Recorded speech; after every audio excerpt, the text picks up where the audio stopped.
Welcome to How We Heard It, the podcast about music, pop culture, movies, and more, with your hosts Wayne Bledsoe and Chuck Campbell.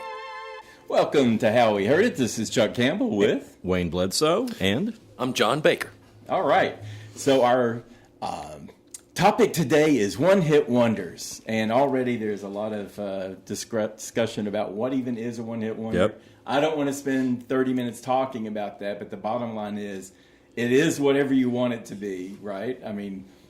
what I went by is if you only had one hit to hit the Billboard Top 40. Okay.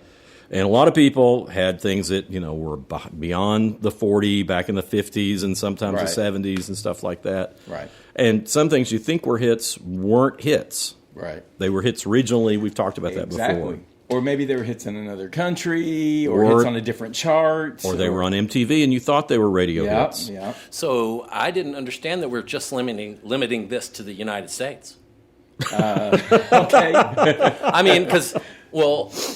I just cranked out one-hit wonders that I thought were one-hit wonders off the top of my head and Right. just wrote them all down, and then went back and researched and Right. tried to find out if that song was indeed. And like I said before, I think the two operational terms are one Right. and hit. Yeah. Because I found that I thought one band had a one hit and that's all they had, and then I Right. looked into it and they had more and they were even bigger. Right. So that ruled that one out, and then other ones that I thought were really popular but only got like to number 43 on the chart. And Yeah. Right. and there was another one that had kind of a minor hit in the States, and then I thought, well, okay. But then I looked, and they had huge number one hits all over Europe, and I was like, well, that kind of rules them out. But if that... You go with whatever you want, and I am too. It was very random for me. I would type in and just say, such and such a one-hit wonder. And if they said, no, technically this was the hit they're known by, and it was Right. much bigger, but they did release other albums. Like, nope, that's a one-hit wonder. I don't care. If they had like a number one for 10 weeks, and then they had a song that hit number 50, no, I'm going to call that one-hit wonder. But I don't care. We're just talking about that one significant song. The important thing is that you've got an argument to back up your case. Yeah. Yeah. And that's I the think whole so. point of us talking here. More Right. or less. And I was going to do a big joke here at the beginning at your expense, Wayne. I was going to say, hey, I noticed that on the one-hit wonders list, all these guys you talk about, like Lou Reed and Yep. Randy Newman Yep. and Frank Zappa and Loudon Wainwright, those are all just one-hit wonders? Yep. I was going to do that, and then I saw they also said Kate Bush was one-hit. So screw that. As soon as I saw that, what do you know? She's got this huge body of work, and she's so influential, and she had all these hits in Britain. But Yep. in America, she was a one-hit wonder. So Yep. Well, and that's one of the things that was fascinating looking over the list, because what I typically associate with a one-hit wonder is somebody who had a big hit right, and then disappeared. right, But you have the people you just mentioned, Yep. and Warren Zevon, and Yep. people like that who had one big hit, but they had a huge, well, not huge, but they had a big following. Sizable body of work Yeah, that's big- influential. Right, a big ouvre. and sometimes Good word. Right. Sometimes they had a solo hit, but then they were part of a band that had lots of hits. And is that make them a one-hit wonder? So. Well, and it's interesting to me, too. This is one of the things that really started standing out to me, is you had people who had one hit with their band and Right. one hit as a solo artist, Right. and then that was it. Are they double one-hit wonder? They're Right. kind of it Yeah. is. So is that double win or double loss? I don't know. Is it even out? It kind of, I guess it evens out, but it's kind of funny. And there are one-hit wonders who recorded the same song as the other one-hit wonder who recorded that song. Oh, wow. That's great. And That's I a also, twofer. Yeah. I also noticed that there are kind of two categories for these songs, just real quick. Novelty songs are, no surprise, typically one-hit wonders, and I've got some of those in here. And then so something like Right Said Fred, I'm Right. Too Sexy, or Aqua, Barbie Girl, whatever. Right. Those sound like novelty songs, even if they're earnest. And then you got something like Sinead O'Connor. They were technically counting her as a one-hit wonder. Right. When she had that giant Nothing Compares to You. And she did have other singles that just were dwarfed by comparison. So technically, I guess she was a one-hit wonder. Well, I think that was the only And she one. was certainly earnest. That wasn't a novelty song. Yeah, that was the only one. But that I think probably I'm sure they had the college rock charts by then. She probably had things on the college rock charts, but didn't make the Billboard top 40. Right. Other than with that song. Right. And and you were talking about Loudon Wainwright. Dead Skunk was basically a novelty song.